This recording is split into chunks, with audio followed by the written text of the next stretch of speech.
In the humid heart of Enugu, Nnamdi was a miracle that the village elders called a curse. Born with a heart that skipped beats like a broken drum, he was discarded in the evil forest to satisfy the gods. Yet, 3 days later, the infant was found sucking on a pebble, eyes wide and mocking the vultures circling above. His mother, Adogo, claimed he was a gift, but the villagers whispered he was an Dogbane who had wrestled death and won. By 18, Nnamdi was a hauntingly handsome enigma, possessing a vitality that defied his paper-thin chest. He didn't just survive, he thrived, becoming the secret obsession of the chief's youngest wife, Ojeki. Their forbidden tryst beneath the Iroko trees were fueled by the thrill of his immortality. Nnamdi didn't fear the chief's machete or the spirit's wrath.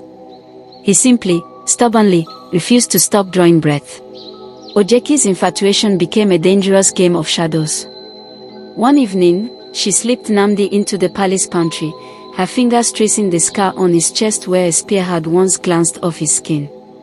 She whispered that the chief planned to sacrifice a stray soul to ensure a bountiful harvest. Nnamdi only laughed, his voice a rich velvet that vibrated against her skin. "Death is a debtor who forgot my address," he boasted. However, the chief's head guard, a jealous man named Okoro, watched from the rafters. Seeking favor, Okoro laced Nnamdi's bowl of pounded yam with otepiepia, a poison so potent it could fell an elephant. Nnamdi ate every morsel, smiling at Okoro throughout the meal.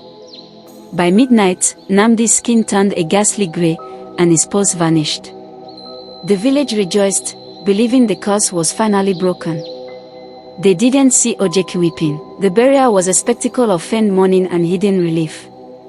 They lowered Nnamdi into a shallow pit behind the marketplace, the red dust of Enugu staining his white shroud. Chief Mba spat on the soil, declaring the village cleansed of the boy who mocked the ancestors. But as the first shovelful of earth hit his face, Nnamdi's lungs let out a chilling, rattling whistle.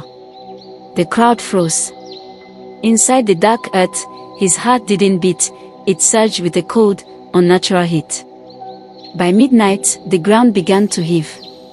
To the horror of the night watchman, a hand, grey and clawed, burst through the mound. Nnamdi crawled out, not a ghost, but something hungrier.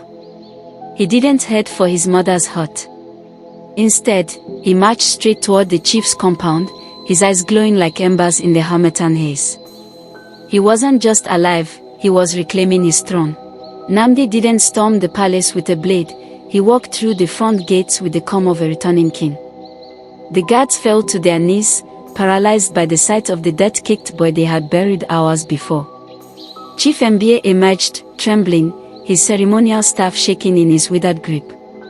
"What devilry is this?" he roared, though his voice cracked like dry parchment. Adogo, Nnamdi's mother, stepped from the shadows of the veranda, her face a mask of cold triumph. She revealed the scandal that had rotted in her heart for 2 decades. Nnamdi wasn't a curse, he was the chief's firstborn son, conceived in a secret, forbidden union before Mba took his titles. To hide his shame and keep his lineage pure, the chief had ordered the infant's death. Nnamdi's immortality wasn't magic, it was the pure, stubborn spite of a son refused by his father. The revelation shattered the chief's authority like brittle glass. Mba lunged at Nnamdi, a silver dagger aimed at the heart that refused to stop.